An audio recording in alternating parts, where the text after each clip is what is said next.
Hey, what is up, everybody? Welcome to the Guilty as Charged podcast, coming to you live on a Saturday morning. Hopefully, your college football teams do better than mine did last night. It was an absolute joke of a game against Arizona State, but we're moving past that. It's okay. It's whatever. My guy Tyler is here as always. Tyler, what's up, and how are you doing this morning? Doing very well. I didn't realize that Utah was doing so poorly until I woke up this morning and saw your tweet thread of how things were going. So that's a bummer. Kind of a bummer when everyone's season is over in October. It's October 12th, and college season is over for most of us in the Guilty as Charged podcast. So, yeah, there's that. I think what the Dodgers are 3-2 now. The Dodgers won the series. Series is over. Yep. So that's over for some people.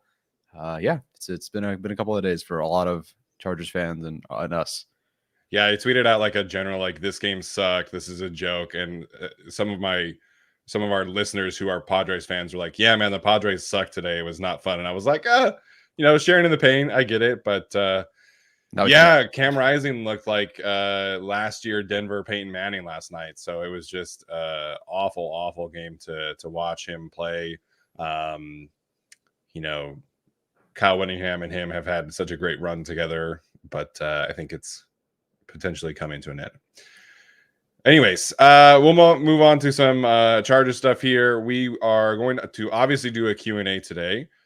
So you guys are going to drive the conversation. Super chats are always appreciated and encouraged, and we'll ensure that your question will get answered. But first and foremost, we do have to kind of wrap up our injury coverage of this matchup because there's been some movement on the injury front, and we'll start with the players who are out first and foremost. And as you see in the title and in the thumbnail, those include cornerbacks Jasir Taylor and Asante Samuel Jr., which is kind of a weird situation. And then running back Gus Edwards, who did not practice at all this week with an ankle injury. Tyler, where do you want to start with those three injuries and kind of the ramifications of the players potentially playing behind them? Yeah, it's the more unexpected one. That was Asante Samuel Jr., who was limited. Then he used practice maybe, but then did not practice. And then now we're completely out. So that was a bit of a surprise there. Unfortunate to see him get downgraded during the week and then go out. So that's the obvious one. He's a starter. He's been their starter. How you feel about him as a starter and how he's played. You mentioned the coverage statistics and allowing separation at a high rate. Okay in coverage overall, I think. Rough in terms of tackling, but I'm really curious now who is that guy on the outside, because we also have Dean Leonard dealing with a hamstring injury. So we usually would think, okay, he's the next guy up. Great. Dean Leonard, your CB3. Awesome. He's questionable. Yeah. Maybe he plays. Even if he does play, it's not 100%. So are we seeing Cam Hart now? Is Cam Hart that guy on the outside? I am very curious to see how either of these guys play, whether it's Dean Leonard or whether it's Cam Hart. Bo Nix is not exactly pushing the ball down the field. It's actually wild looking at his ADOT, turnover worthy play rate, and big time throw rate. He's right there with Justin Fields this season. So kind of what we saw with Fields that week and what we've seen from Fields, they're almost like neck and neck. They're tied with the exact same ADOT, and they're off by 0.1 in other categories. So that's generally what Bo Nix is doing. They're not getting a ton after the catch, but the throws are particularly short. And if you look at where Bo Nix has been more successful, he's basically been not very good down the field. He's got a 33 passer rating on deep passes and a 44 passer rating on more intermediate throws. All four of his interceptions are in the intermediate and deep range. More successful short, and that's expected. If you watch Bo Nix, if you scouted Bo Nix or whatever, he's not exactly an all-world arm talent. Certainly no Mahomes, no Herbert, no Allen, that sort of thing. So everything, especially watching him against the Raiders, it seems very simplified, very short. Get it to your guys. They do have players who can stretch the field. Obviously, they have Troy Franklin. They brought him in. Marvin Mims can do it. These guys can do it, but he's not very successful pushing the ball down the field. So what I'm trying to get at is that so much of this is going to be underneath. It's going to be short. I think Fulton and this rush, I think the way Minter has played defense or had these guys playing defense, they rally generally very well on these short passes, except for on, unfortunately, 10th worst number in the league right now, Asante Samuel Jr., who has struggled to tackle and make tackles and end plays. And we've seen the result of some unfortunate missed tackles. So Dean Leonard, I feel a lot more comfortable with those kinds of scenarios. Cam Hart was not great in the preseason, so I no longer feel as comfortable as I did me watching him at Notre Dame. But I do think this is a game, considering how not so great Bo Nix is down the field, how much things will be short. I think I'm very curious to see how Dean Leonard, if he plays the short game, because he has that particular tenacity to play the run and short passes that Asante Samuel Jr. has not had. Yeah, so we'll, like you mentioned, we'll see if Dean Leonard can play. He was limited in practice the last 2 days. He's officially questionable as well. If he does play, I feel pretty good about where the Chargers can get to with the two cornerbacks playing there. And I think Tarheeb still, acquitted himself well in the slot last week. I would expect him to start again this week. Um, the Chargers have done a very good job of just staying with simple coverages. And from the cornerback standpoint, it's a lot of cover 2, it's a lot of cover 6, it's a lot of cover 4. There's a lot of help built in, and they're allowing their cornerbacks to, see things in front of them and then come up and tackle. That's great for Christian Fulton. That's great for Dean Leonard. That's not Asante Samuel Jr.'s strength. I think Asante is best suited in potentially like a cover 3 situation where he can get more vertical and have more chances to make plays on the football. So I think if Dean plays, I'm excited to see how that goes. We saw him start last year against the Lions, and he acquitted himself extremely well. He's gotten better and better and better every single year he's been in the league. In the preseason, he was one of their best players, and that's what you want to see from a player like him, who's becoming, one of your more important backups to shine against the other backups, and he was able to do that. So if it's Dean, I feel great. If it's Cam, I mean, I loved Cam probably more than anybody else on draft Twitter, and it hasn't looked great, but he has looked really good on special teams. Ryan Ficken gave him a nice little shout out earlier this week. So maybe he's got some more confidence heading into potentially his first start. So we'll see how it goes, but I trust the Chargers will have help built in for him. They'll have a simplified assignment. They'll let him rally and tackle, and I have confidence that he can do that. Do I trust him to match up one-on-one against Cortland Sutton? Probably not. But I think the Chargers are in a good spot regardless of who plays at cornerback. Like you mentioned, all the Bo Nix stuff. Mm-hmm. Outside of Cortland Sutton, they don't really have anybody else that I'm like terrified about at the wide receiver spot. And obviously we've seen Cortland Sutton have some big games against the Chargers in the past. Mm-hmm. But, Joe Flacco is not coming through that door. Drew Lock, frankly, is not coming through that door in terms of a vertical threat. So we say all this now, and watch Bo Nix is going to have a couple bombs this game. But on paper, this is a matchup where the Chargers should feel pretty good about their cornerbacks. Yeah, I mean, and the rush will be there too. So the Broncos will not have their second string right tackle. They won't have their center. Yeah. So the rush should be just fine for the Chargers. Make them check down, throw it quick, roll out and throw it quick, that sort of thing. Odds that Tarheeb still plays outside. That's a good question. I was actually just thinking about that. He did play outside at Maryland quite a bit, and the Chargers, cross-trained him a decent amount in training camp on the outside. So I think there is an option here for them to put him outside and have like Elijah Molden play in the slot, and you can activate Tony Jefferson from the practice squad again. You could have Elijah Molden and Derwin James kind of split slot duties, and Jefferson can play deep. So I think there's a decent chance there. Somebody from the practice squad is going to be activated anyway, because they're just like if Dean can't go, they need another body. And frankly, without Asante, they probably need, and Jasir, they need another body anyway. So practice squad wise, Jefferson makes the most sense. The cornerbacks on the practice squad are like Sean Wade, DiCaprio Boodle, and then Nehemiah Shelton, who they signed back this week. So it's not great, but Tony Jefferson, obviously you trust, and he can play special teams, and you can put the other two safeties in the slot. So I think there's a decent chance. If Dean can't play, I think we probably see them mix it up a bit and make things easier on still and hard, and just kind of rotate the two of them. Yeah, I agree there. Great way to put it. Yeah, if Dean plays, probably that's just your outside corner. If not, then mix it up. Molden hasn't played outside. No, the Titans wouldn't be Derwin, wouldn't be Lohi. So mix it up. Yeah. And then Gus Edwards, actually, I want to backtrack here a second. What do you make of the whole limited full DNP for Asante situation? Do you think this is an injury setback? He went on Instagram and posted some interesting song lyrics on his story that might potentially hint at somebody who's a little unhappy.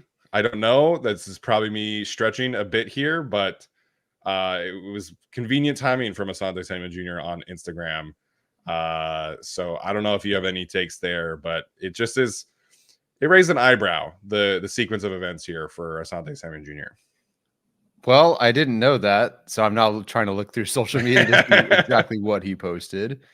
What do I make of it? Okay.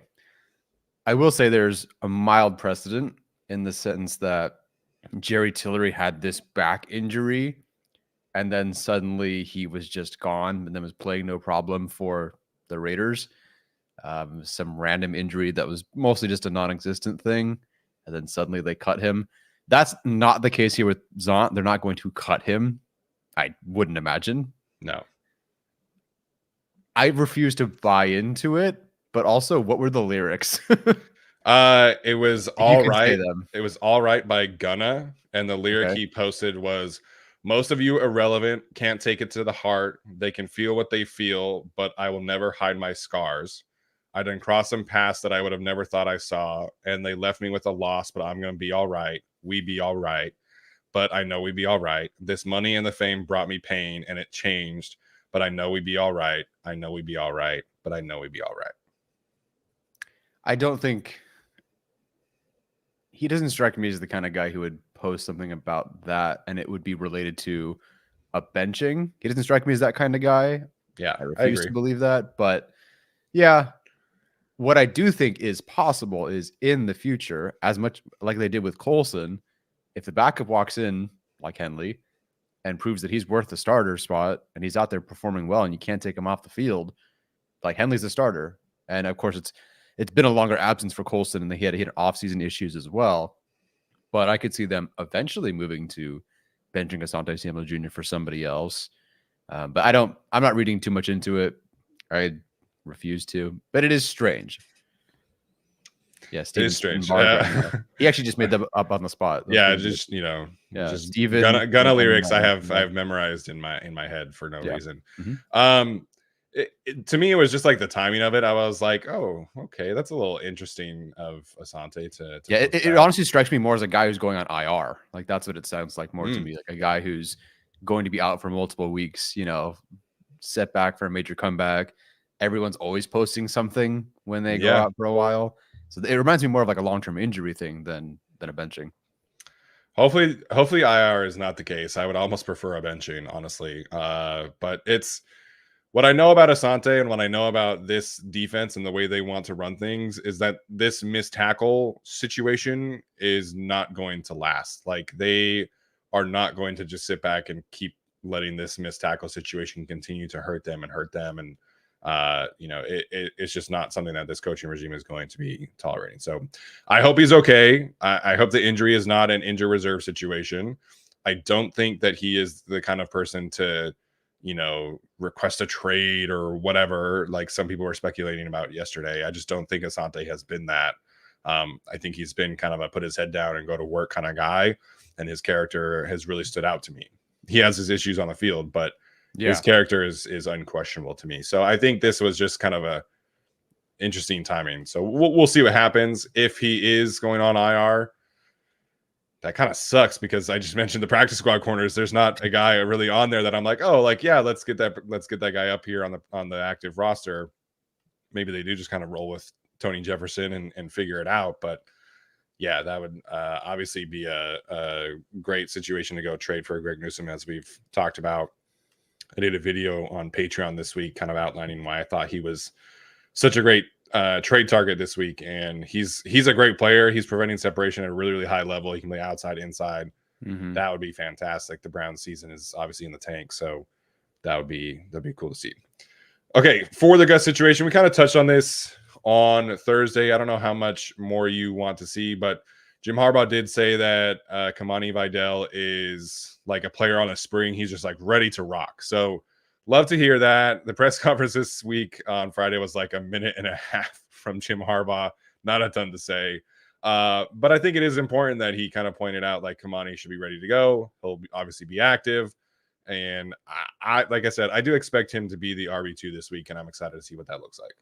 Yeah, as am I. I was looking back through, because obviously we don't have a lot to go off of with Vidal right now, but I was looking back at what Ortiz said after the draft, and he mentioned, some of the contact balance stuff, but the big one was pass protection. And he thought, like, this guy just brings the heat and pass protection. He'll go knock over bigger players, and that will obviously be something that could keep him on the field, get him on the field. As I mentioned, Gus Edwards has, I think, 2 receiving yards through 4 games so far. I think Vidal could at least contribute 1 or 2 catches there. I think that I'm hoping that Greg Roman found some way to get more outlets for Herbert, because he's not really trusting all his receivers down the field. It's mostly just a first guy or nothing, or maybe McConkey. So hopefully there's some more check down stuff involved, more outlets for Herbert, more easy answers against this defense in particular.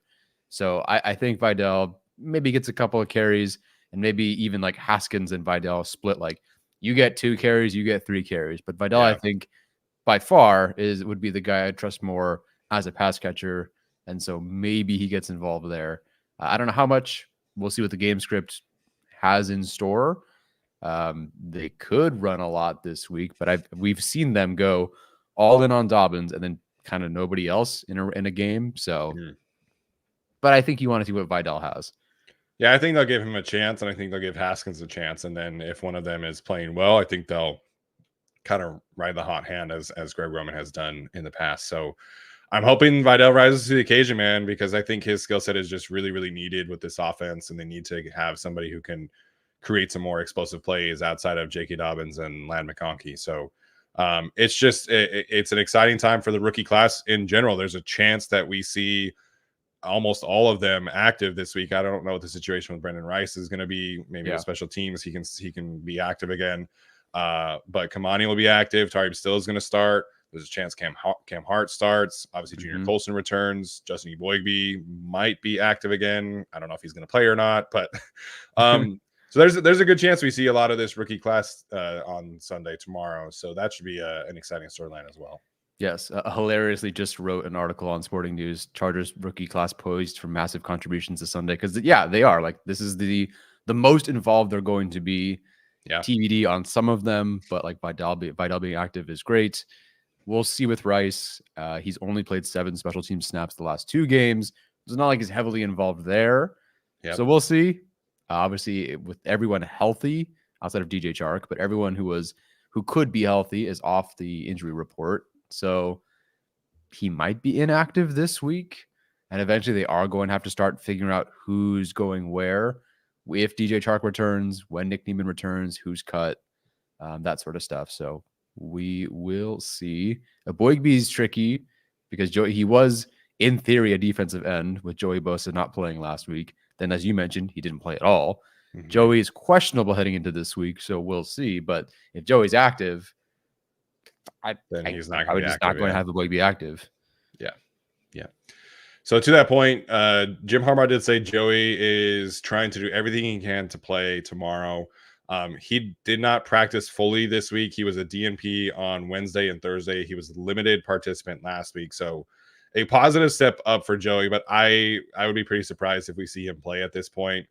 Generally speaking, unless it's like a situation with Justin where you just kind of trying to reduce the swelling, trying to manage the pain, you probably need to see a player log a full participation in practice before coming back from injury. And so I wouldn't expect to have Joey back this week, maybe next week based on his current trajectory. And then Rashawn Slater was limited in practice all week. Dean Leonard, like we mentioned, limited in practice all week. Those are kind of the limited guys. And then Joe Alt, Junior Colson, and Justin Herbert all officially coming off of the injury report, which is fantastic news, obviously. Ian Rappaport, Justin Herbert is pretty close to 100%. And then Jeremy Fowler also said that he should be able to move more this week. He's been able to move more in practice. So more mobility for Justin Herbert is obviously good.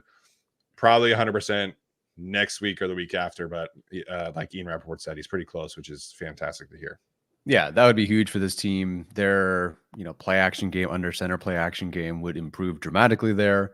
They have the fourth fewest play action snaps as a team, as an offense this year, Yeah. which I wouldn't have expected. But of course, you No. hurt your high ankle sprain in week 2.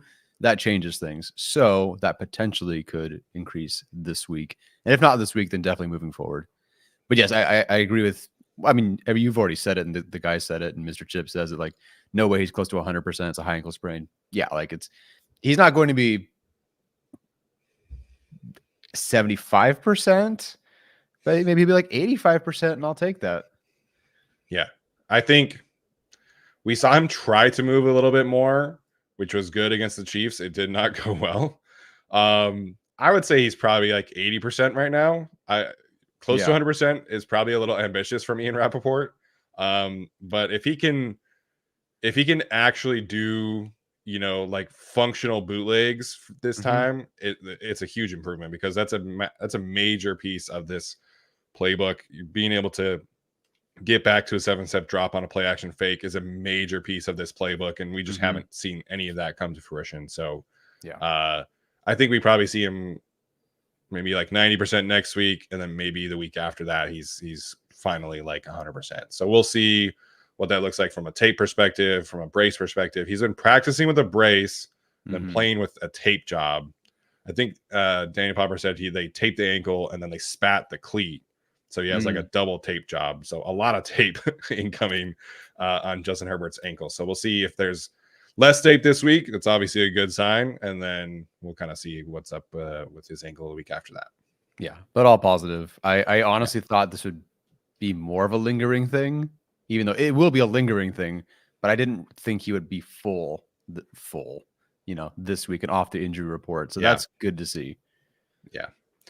And then the last one, Nick Niemann was a full participant in practice all week. He is technically listed as questionable, but I would be pretty surprised if he is not activated here in the next couple hours and playing tomorrow, which is, again, good news for the defensive depth as well as special teams. Yeah, I don't know that Nick Niemann brings this special teams unit from 24th in DVOA to 5th, but I think it definitely helps to have him out there. Questions just starts becoming, again, when DJ Truck returns as well. Who's off the team? Whose spot is he taking? But I don't know. We'll see. Yeah. It took us a while to get there, but Eric Tomlinson is a vested veteran. They can cut him and bring him back like no problem on the practice squad. Yeah. That's probably the easiest choice. Although he has been playing like a decent amount as a blocker. Maybe they choose Stone Smart, but Stone Smart has been playing special teams. So I would love to see some Stone Smart on offense. I think they need some extra pass catchers out there. So we'll see how there. All right. That's going to do it for the injury talk. We will get to your questions now. So feel free and fire away. We have 3 super chats right now. We'll get to those first. Super chats are always appreciated and encouraged, and make sure that your questions get answered. And then we'll hop around through the chat as we go. So first one from Athir in here. He says that his question is, the Chargers represent the city of LA.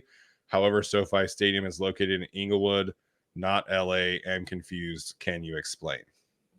I don't know everyone off the top of my head, but not every team like has their stadium in the city they represent specifically, or so I can't give you an example off the top of my head. The Giants and the Jets are called the New York Giants and Jets, and they play in New Jersey. They are in a different state.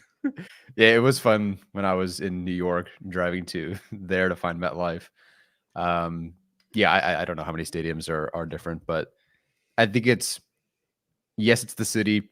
It is LA County. It's not like they're playing down here in Orange County and calling themselves the Los Angeles Angels of Anaheim. So at least Anaheim and LA are like an hour away from each other. Yes, on a good day. On a good day. Yeah, it's just semantics. I mean, Inglewood is like, it's right next to LAX. It's like 10 miles away from like downtown LA. Yeah. That. Yeah, that's very, I think that feels more LA to me than like Carson did. Yeah. 100%. So it's just kind of semantics at the year, but they're not the only team that does it. The Patriots stadium is like an hour outside of Boston. The Dallas Cowboys stadium is like an hour outside of Dallas. So it's, they're not the only teams that do that. teams find land where they can get it, and there was land in Inglewood. So super sticker from Miss Like they're Andrea Shune. Columbus. Huh? There's land there. Land ho. Appreciate Miss Andrea Shune for the super chat today. Hopefully she and the rest of the stream family are good. Yes. Visiting the pumpkin patch today. Nice. We're gonna go do that next weekend. It's finally cooling down in Fresno. Next weekend we're in the 70s. Finally. Yeah. How are you with your pumpkin carving? Because my family's pretty good at it. My dad's great at it. My mom's good at it. And I'm like that third dragon head, like that's just me in terms of pumpkin carving. It's just like here's my triangle, and happy face, and that's all I got. Yeah, no, pumpkin carving, not a strength of mine at all. Brooke and I have started doing pumpkin painting recently. Oh, nice. And so it's a little bit more user friendly, I guess. My family's super into carving pumpkins. Brooke's family's not. They're more into using pumpkins as like a decoration as opposed to like a carving and a jack-o'-lantern. So we paint pumpkins, so it's a lot more fun for me. Okay, Sholaman, are the Broncos on to their fourth right tackle? It's their third right tackle, so it's their fourth offensive tackle, but it's their third right tackle. Mike McGlinchey was placed on in reserve a few weeks ago, and then I forget his name. Guy. Yeah, the other guy who replaced McGlinchey is injured and out this week. There was talk of placing that individual also on IR. I don't even know who replaced him last week. Let me look real quick. That's where we're at. I won't get ahead of myself because last year I said, "Oh yeah, Khalil Mack's definitely going to set the sack record because he's facing the Broncos twice, and their tackles are McGlinchey's not doing well." And then I was wrong. So you never know. But... Okay, so the third tackle is Alex Paluski. I don't know. It's like a Polish name, I think. I think the Polish is the second guy. Yeah, and then Matt Pert, the former UConn tackle who was drafted by the Giants, is the one who replaced him. Is his dad a drummer? Nope, does not look like Neil Peart to me. Nope, Matt Pert does not look like Neil Peart. Never mind. Very different. So there you go. So yeah, backup center as well for the Broncos this week. So Puna Ford, big game. Otito Bonia. Let's go.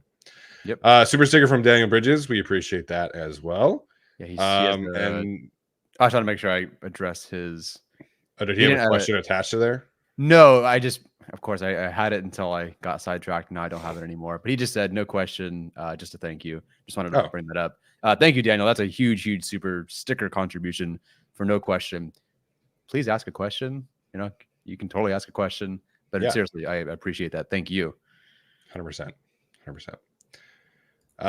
Cody Spencer wants to know our playing time expectations for Junior Colson. Boy. So Henley's been taking on, I think, more of the snaps recently. Yeah. So he'll be out there a ton. Perryman and Colson will probably rotate. He's played 48 snaps, I think, so far on defense. It's 40 something. So 10 snaps, 15 snaps. In week 1, Deion Henley led the linebackers with 40 snaps. Denzel Perryman played 30. And to Junior Colson was 35. So in week 1, it was 40, 35, and 30. It was actually more than I thought it was looking back at that game.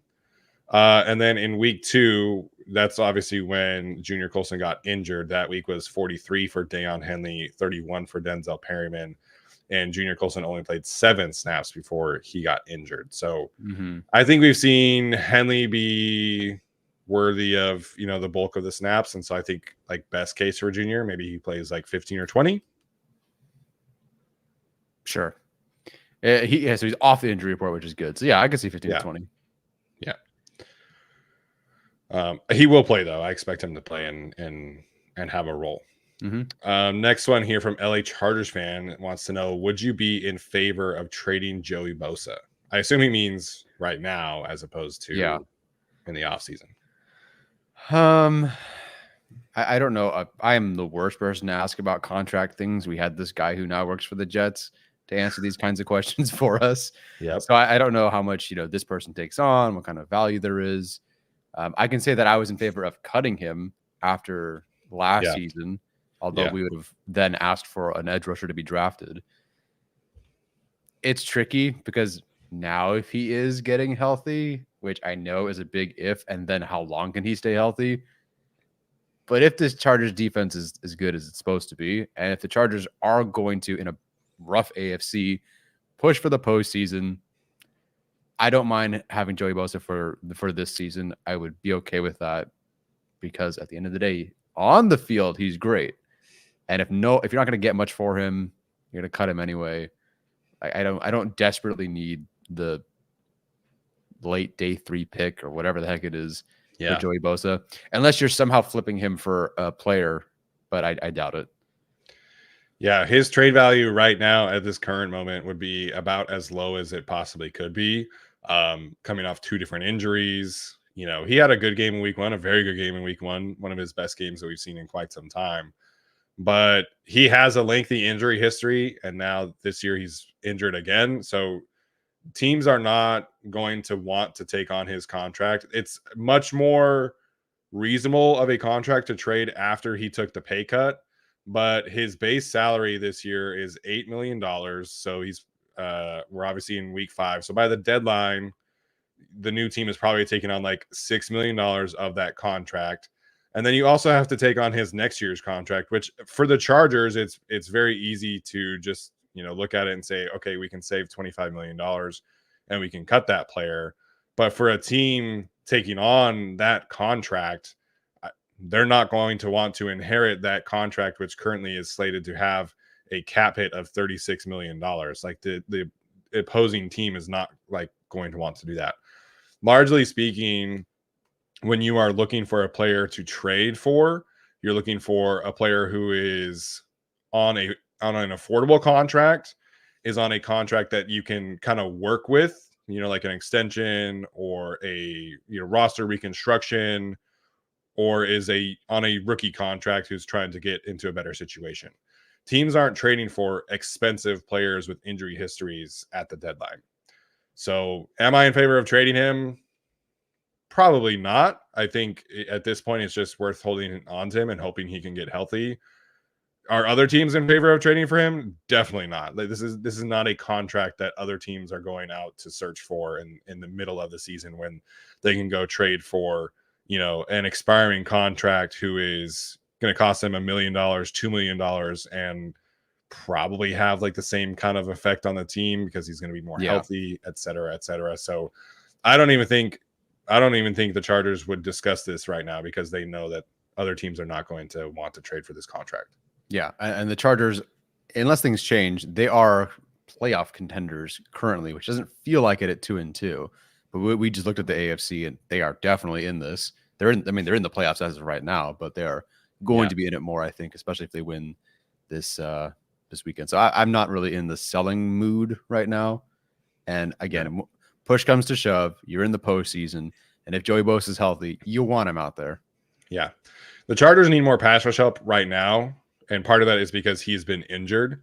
Mm-hmm. So if you remove him completely from the equation, the pass rush has been, as we've mentioned, the 25th best pass rush overall. And again, some of that is, game script and things like that. But they need more pass rush help. And if you just completely remove Joey Bosa from the equation, then it's just, it's tough sledding for the pass rush, I think. So we can be in favor of it. I can't really see it happening. And I think the best case here is that you just hope he can finish the season healthy, and then you can move on in the offseason. Yep. Your mom's back with another one and says Tyler will know why. I actually had no idea what she was talking about until Jorge brought up the answer. Mama Shun has to one up everybody. So I think given the 2 super stickers, my mom had to take first place. Mom, you win automatically because you put up with me and raised me. So I'm going to go on a limb and say that you have the lead here. But I am happy to entertain a super chat competition. If anybody else would like to pass, do I hear $53? Yeah, and obviously she didn't raise me, but she fed me one of the best dinners I've ever had in her house when we were down there in the summer. So the ribs were fantastic. Those garlic knots were fantastic. So those were good. Yeah, they were really good. And then we watched House of Dragon and we're kind of confused afterwards, but it's all good. That one was good. That was the dragon taming episode. Oh, that's right. I thought it was the one after that. And then it was bad. Yeah. And then it was a mess. All right. I think you're back in here again, and with his bold prediction of the week, he says, Tyler and Steven, I'm giving you permission to call me crazy. You're crazy. His bold prediction is J.K. Dobbins, 185 rushing yards, 3 touchdowns. Coach Harbaugh makes a statement and wins big, 27-6. Bo Nix throws 3 interceptions. That's a lot of bold statements. That's 3 bold statements, I think. Yes. Definitely a few bold statements in there for sure. The rushing yards, tricky. Maybe this team rushes 185 total. Maybe 3 touchdowns is quite a bit. That'd be awesome, of course. Probably off the left side, probably off of Joe Alt. The score, I think the most possible thing are the 3 interceptions from Bo Nix. Yeah. Because of how this defense plays, because of Bo Nix. Again, he's been better. He hasn't thrown an interception the last 3 games. Not that he hasn't had a turnover-worthy play, but he's been better. But yes, you are crazy, but I'd love it. I could see the score, though, in terms of like holding the Broncos to 6. I could see that. You get a pick 6, a couple early touchdowns for the Chargers. In Denver, Cameron Dicker's doing well. Sure, I could see the score. So of those things there, I see the score. If Dobbins has 185 rushing yards, I will jump on Sunday's podcast and twerk 185 times. Nice. Okay. All right. I will not be joining you in that quest, but watch him break Adrian Peterson's single game record. Nice. I could see J.K. Dobbins having a big game, as we talked about, but for me, that big game is like maybe 90 yards. Like the Denver Broncos defense is very, very good. The 6 part of this, I think, is decently realistic. But I respect the energy and I appreciate the energy of going to have 3 bold statements in one bold prediction segment. So I respect it. Hey, people are loving it, man. Steven says he could see it with the defense that they have for sure. Jorge says, you know what? It's a little crazy, but he thinks it can happen. And if his prediction comes true, can we get some handstands? Sure. Steven can do handstands and I will twerk. Yeah, we'll do something fun. I can do Tyler both, guys. Yeah, Tyler can do both for us, but I can do both at the same time. I think the Chargers winning big is not the craziest thing.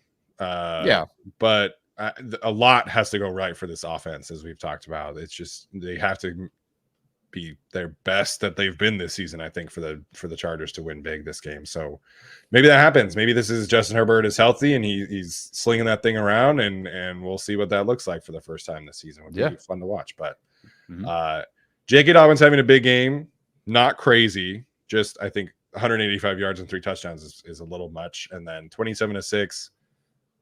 Little out there, but again, he went for a bold prediction, and I think all 3 of those are pretty bold predictions. Yes, it's true. He did say bold. Yeah. Not a super chat, but I wanted to bring this up, Mr. Chip. Why do you guys feel Josh Palmer is or has been invisible? I more so play the injury card here for him. Not that that's the only reason, but he's not been 100%. This is the first week, I think, that he's been 100% outside of week 1. This is the first time he has not been on the injury report. Yeah.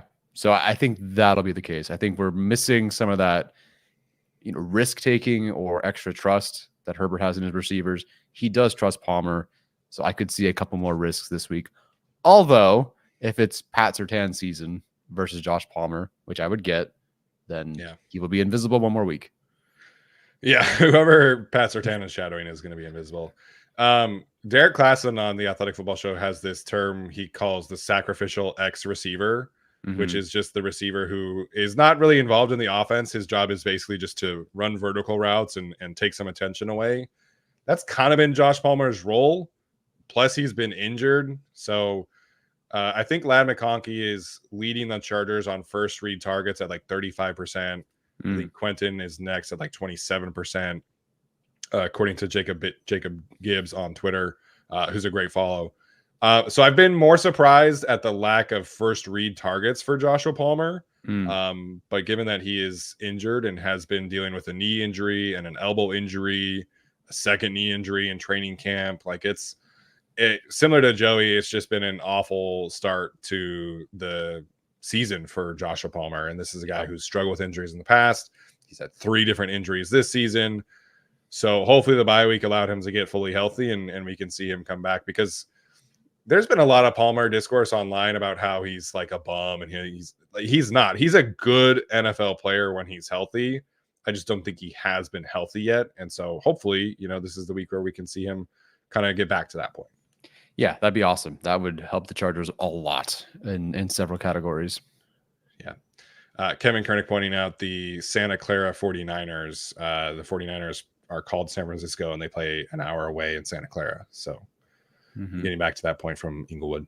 Eric White asking about, is Darius Davis healthy? He was not on the injury report, which is good to see. I don't know if he's fully like 100% himself yet. I think he's kind of struggling with just a general lack of confidence right now, also as a returner.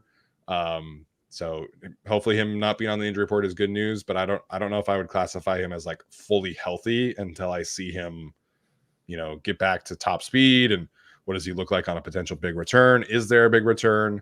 I think there's just some underlying issues with his injury that he was going through, but I don't know if I would say he's healthy. But yes, he is not on the injury report.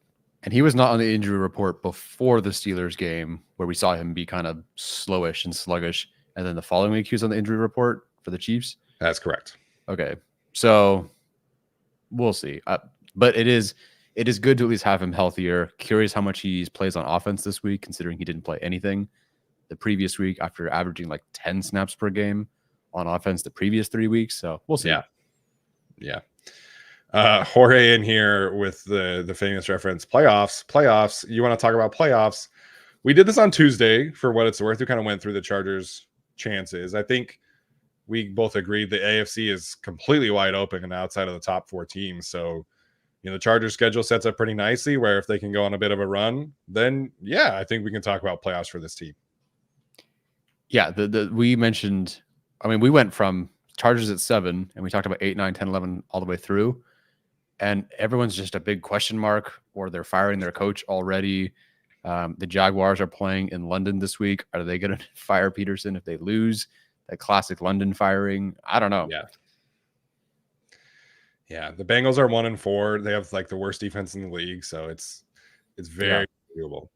LOD says that he does not want to see you twerk in public. And then Braxton said Steven is not down for the twerking. Haglins do not have any kind of rhythm. I'm just going to put this out there that dancing is not a thing in the Haglin family ever, like at all, except for my sisters who are adopted. So I don't think that really counts. So yeah, I will not ever be twerking in public. Yeah, well, LOD, you may be SOL. I may be absolutely twerking, given the outcome. With that said, I don't expect the bold prediction to hit, but if it does, I will not quit. Yeah. Brendan's bold prediction is that Ladd goes over 100 yards this week. I'm hoping, man. Good God. I'm hoping. I keep writing the McConkey pieces, and I am absolutely hyping up the 60 yards per game. Man, I'd love to see 100 yards, though, because a lot of discourse about receiver for the Chargers, right? Not just in round 2, but in round 1. They took Joe out. They have no receiving core. Ladd McConkey performs over that 100 yards and is really that guy. 1, great for draft priors. 2, great for the Chargers. Yeah. The Chargers hitting on both those picks.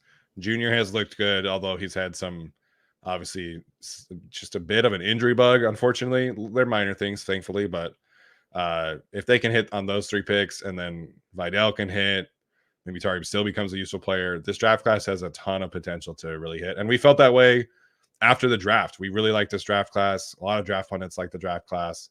So what we know for sure is that Joe Alt and Ladd McConkey are hits, and that's the building block. Like that's what you needed to come out of this draft class, plus anything else.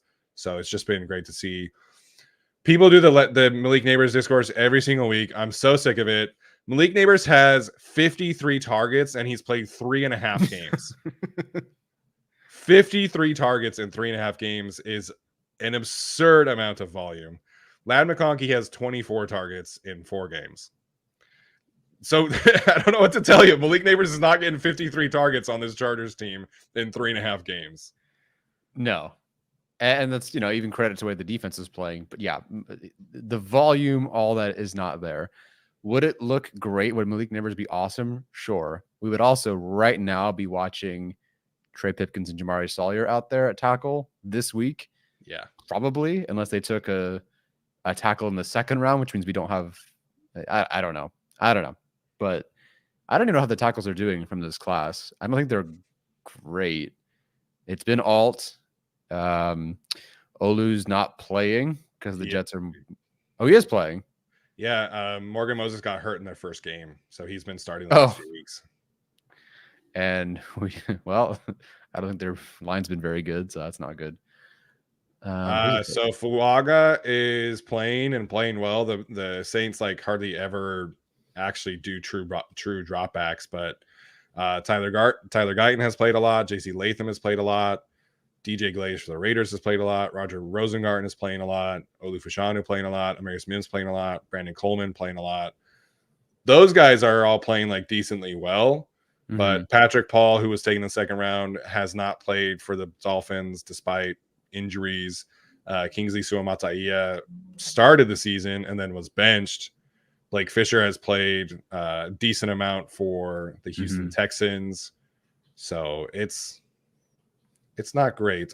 Joe Alt is significantly better in pass blocking efficiency rating than any of the other offensive tackles. So yeah, the discourse really should be where was the center? Where was the That's the discourse, honestly, because they have so many guys that are starting right now on the interior.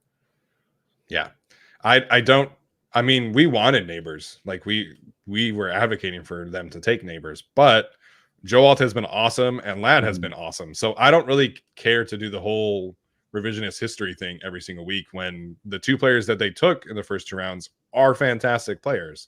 Let's just focus in on that. That's all I'm asking. Yeah.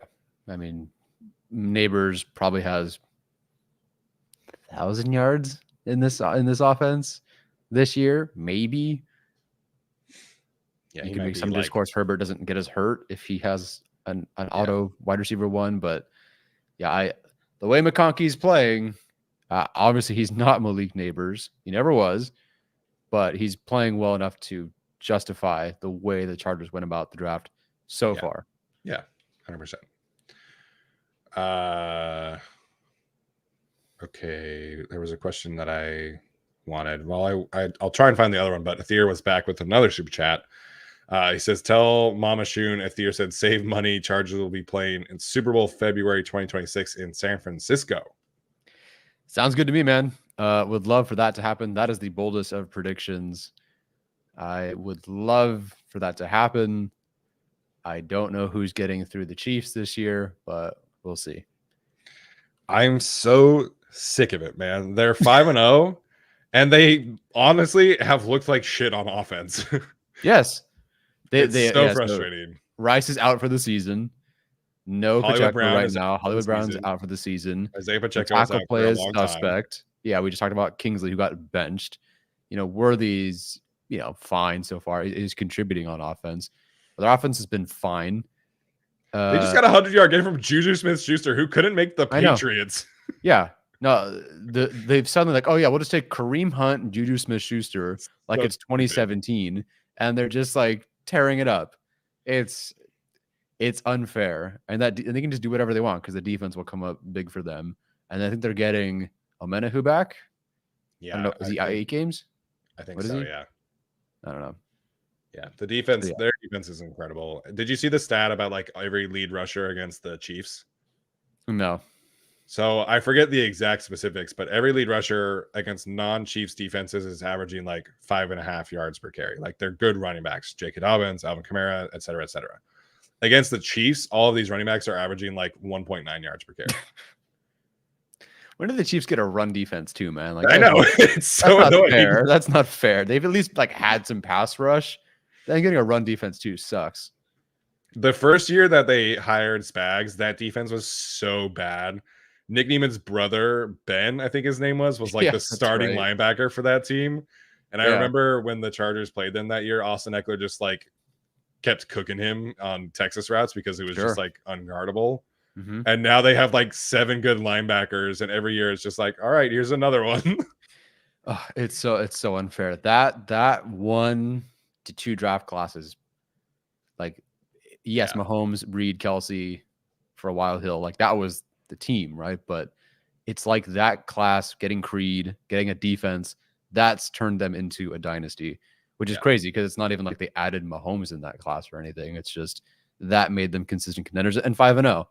So again, as I said, like guess what, guys? Next year, unless somebody dies, I'm picking the Chiefs to win the division again because I'm sorry, like they are. I hate them. I hate them more than any other team in the league, except for Kelsey. You're okay this week because you said the Chargers had fans at their game. Yeah, I appreciate that, and you give credit to Tarheeb still and the blitz from Minter. So yeah, fine. I'll like him. Yeah. So I just pulled up their draft history. Brett Veach is on quite a heater. Their 2020 class was Clyde Edwards-Helaire in the first round, Willie Gay, Lucas Niang, L'Jarius Sneed, who's a great player, Michael Dana, and Thakarius Keys. That's an objectively awful draft class. 2021, he goes Nick Bolton, Creed Humphrey, Joshua Kindo, who I don't even know who that is, so that's fine. Noah Gray, who's a good player, and then Trey Smith. Yeah. That's an insane draft class. And then 2022, Trent McDuffie, George Karlaftis, Sky Moore, which is a major miss, but Brian Cook in the second round is a great safety. Leo Chenal, great linebacker who we loved.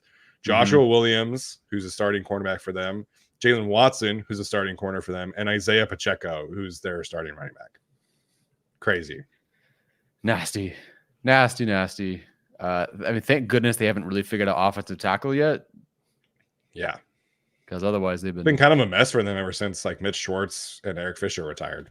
Yeah. And the Chiefs fans were happy to get them out of there. And suddenly they have not hit.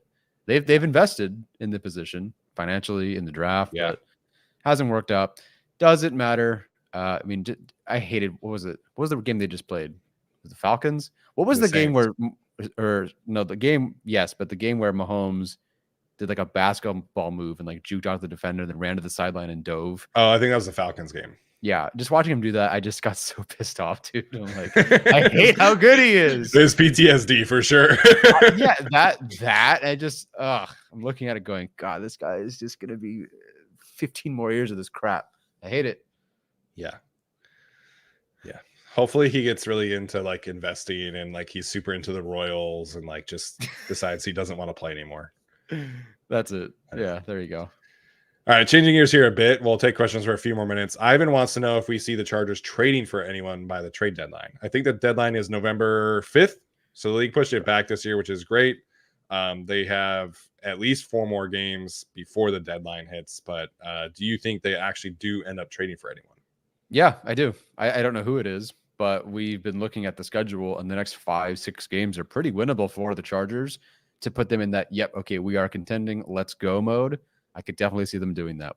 Steven just did a whole piece on different trade targets. Yeah, I absolutely could see them doing it. Doesn't mean that they will, but I think I totally could see it. Like, this is the year, and the GM, I feel like, would actually do it. Yeah, I mean, he's already traded for 2 players, Elijah Molden and Taylor Heineke. So he's traded for more players in the season than Tom Telesco ever did.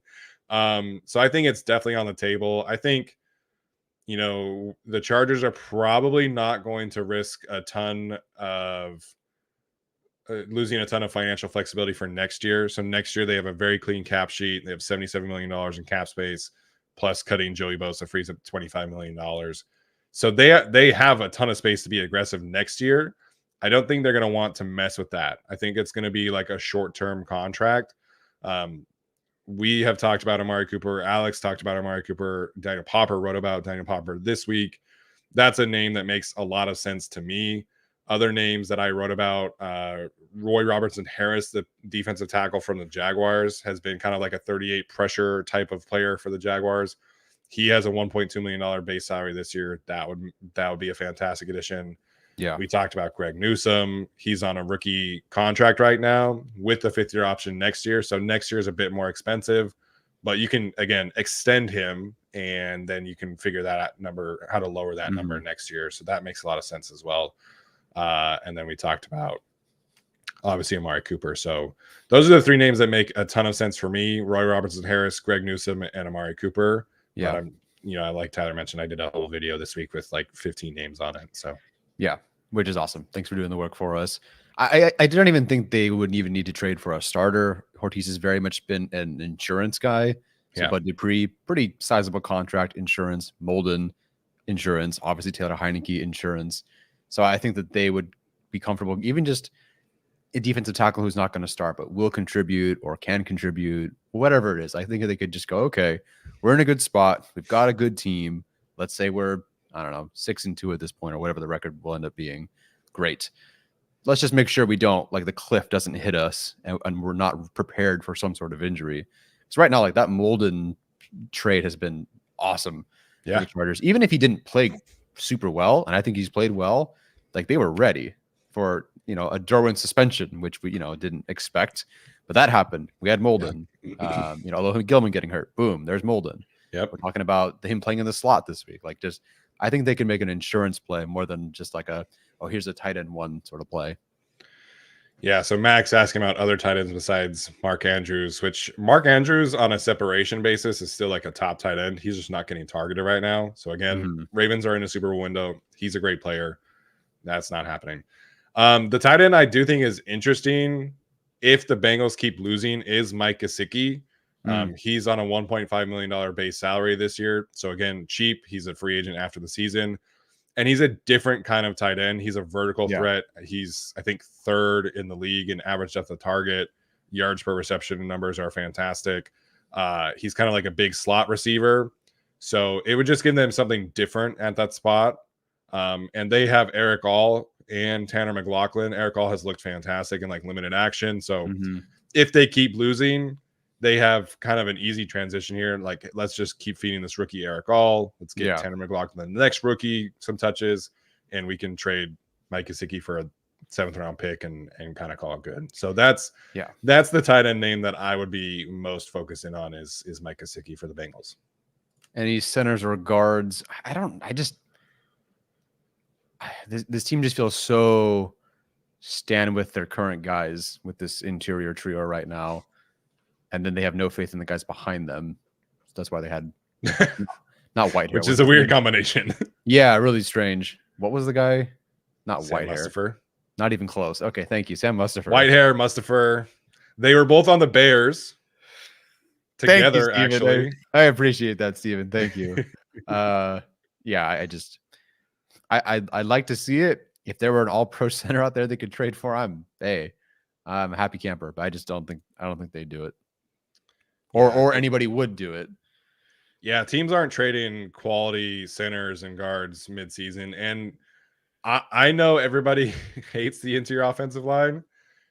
I think Zion and Bozeman and Pipkins, if they can solve the communication issues, I know it's a big if, but if they can solve that part, then it's at least a serviceable interior trio. I don't think it'll be as bad as it has been going forward, but they certainly have to get better cohesively and together.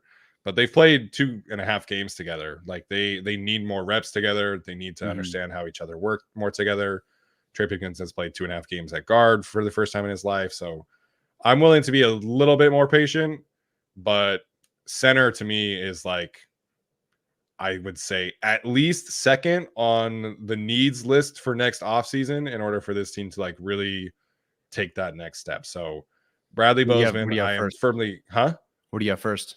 I would say cornerback would be first. Okay. Yeah, makes sense.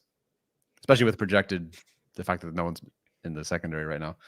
Yeah, and the cornerback class is, from what I can hear, the cornerback class next year is like the best position. There's like 6 or 7 guys who go in the first round, a couple really elite high end talents. So it's a great cornerback class so far, and I think that's where the Chargers would just make a lot of sense. I don't think they'll pick high enough to reunite this regime with Will Johnson, but there are some other good cornerbacks, including the one from Notre Dame, Benjamin Morrison, who, when I watched Cam Hart last year, was like always standing out. And obviously the Chargers have not Tom O'Leary, Chris O'Leary, the Notre Dame's safety coach, who's on the staff. So cornerback from a draft perspective, I think, is number one need. I think center could be free agency need number one. Yeah. So center, I'm on board with addressing center next year, but I think the Chargers are going to want to be patient with this group and see them play more than 2.5 games together.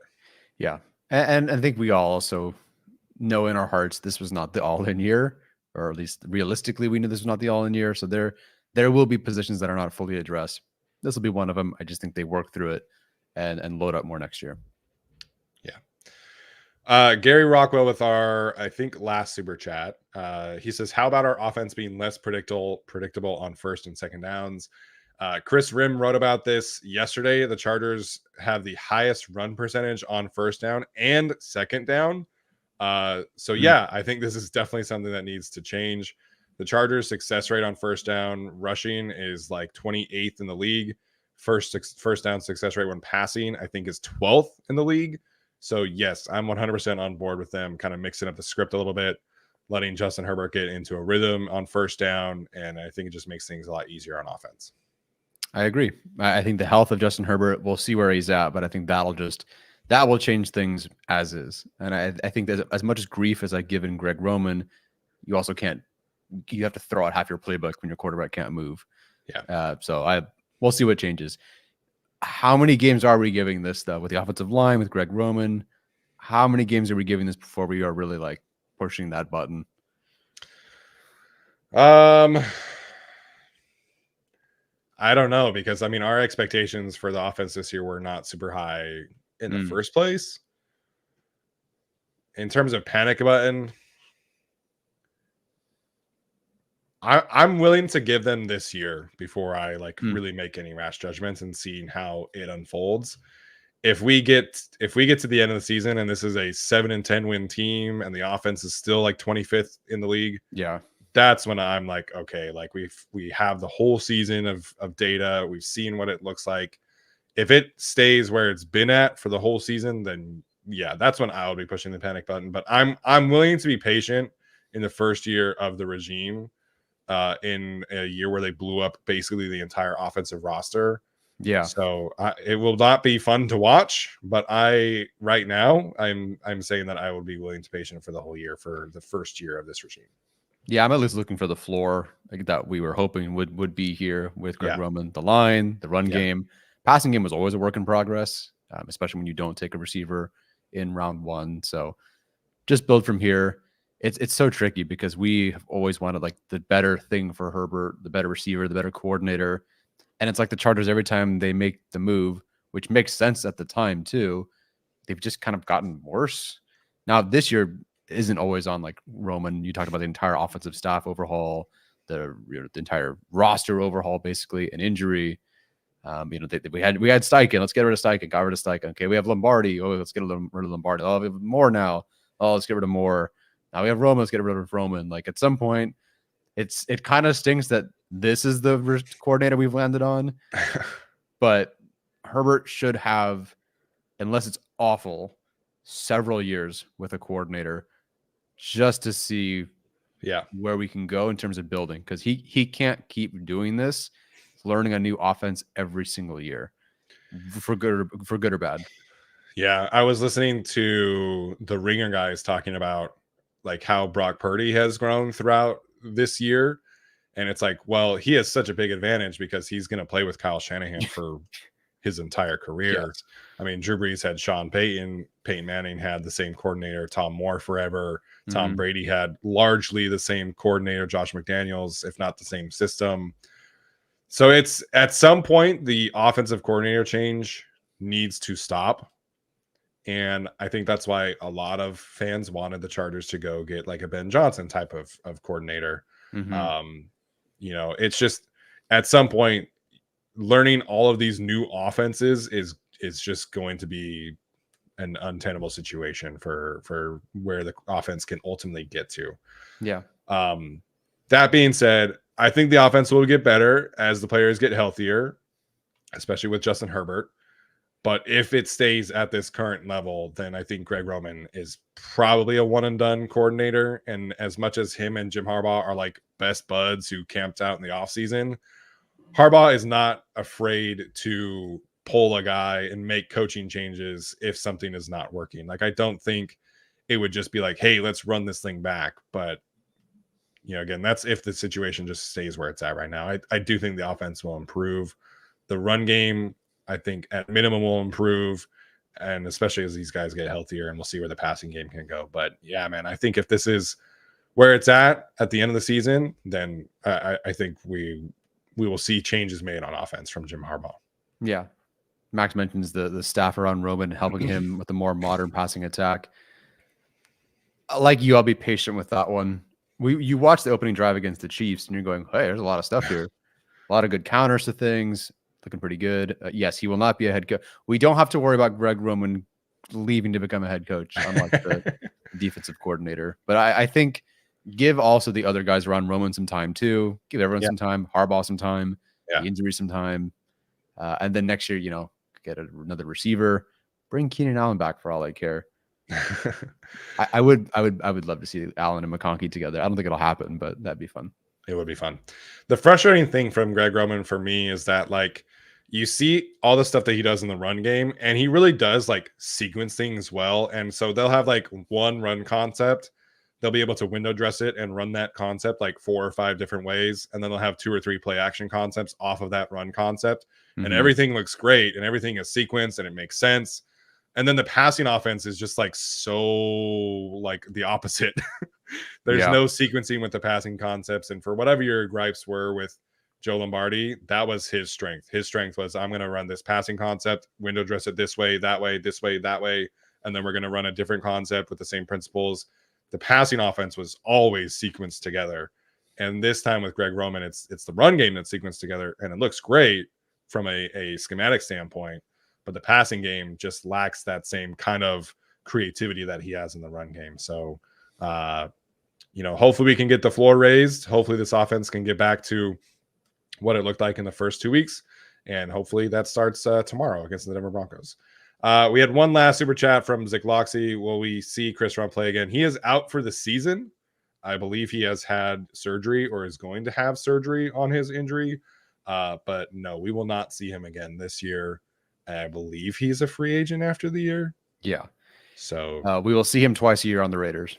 If Telesco makes it that far. If Telesco makes it that far, which I don't know, man. Looking dicey up there for both he and Antonio Pierce right now. All right, Tyler, any other final thoughts before we head out for the day? Break the curse. Beat Denver. We can do it, guys. I will twerk. Whatever we got to do. Whatever we need. Just twerk. Yeah, that's it. Yeah. All right.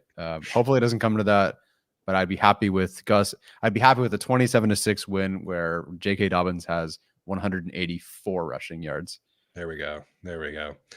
All right, guys, that's going to do it for us today. Appreciate all of you live in the chat. Appreciate all the super chats, super stickers. Genuinely means a lot for us that you guys are willing to do that every single week. We will be live shortly after the game wraps up tomorrow, so probably around 4:30-ish. Hopefully this game doesn't go to overtime, but we'll see what happens there. All right, this has been the Guilty as Charged podcast. As always, bolt up, and we'll see you tomorrow.